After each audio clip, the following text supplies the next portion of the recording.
What if the energy you seek isn't found in the hustle, but in the heart of your purpose? In a world that spins with demands, it's easy to believe that success is fueled by endless cups of coffee and sleepless nights. But let's pause and consider. What if there's a different source of energy that doesn't deplete but instead invigorates? In the next few minutes, let's explore an alternative path, inspired by the relentless energy of Grant Cardone, known for his 10x rule.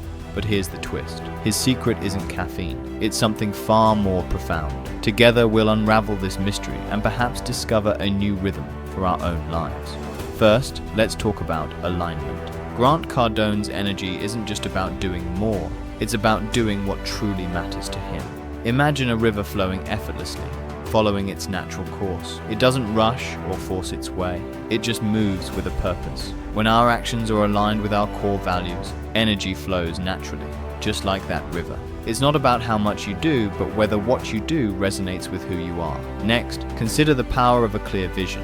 Cardone's 10x energy stems from a vision so vivid it pulls him forward.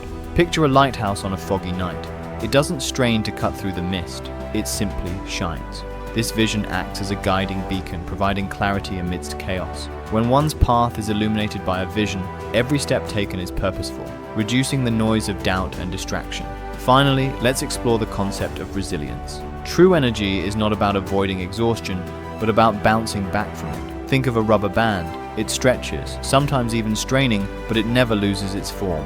It returns, ready to stretch again. This resilience doesn't come from external stimulants, but from an inner well, replenished by passion and commitment. It's about embracing challenges, not as obstacles, but as opportunities to grow stronger. If this is hitting differently, perhaps it's time to share this perspective with someone who's been questioning the same patterns. Maybe they've been caught in the whirlwind of doing without feeling, achieving without meaning.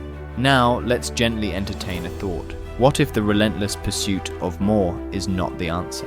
What if the true version of success is not in accumulation but in authenticity? What if the version of you've been chasing isn't the one your soul actually wants to become? As we close, remember this. Progress isn't measured by how fast or far you go, but by how aligned you are with your true self. In the end, it's not about keeping up with the pace, but about finding a pace that keeps up with your heart. You're not behind, you're building intention. If you love this deep dive, hit follow, leave a review, and share it with your friends. Catch you next time.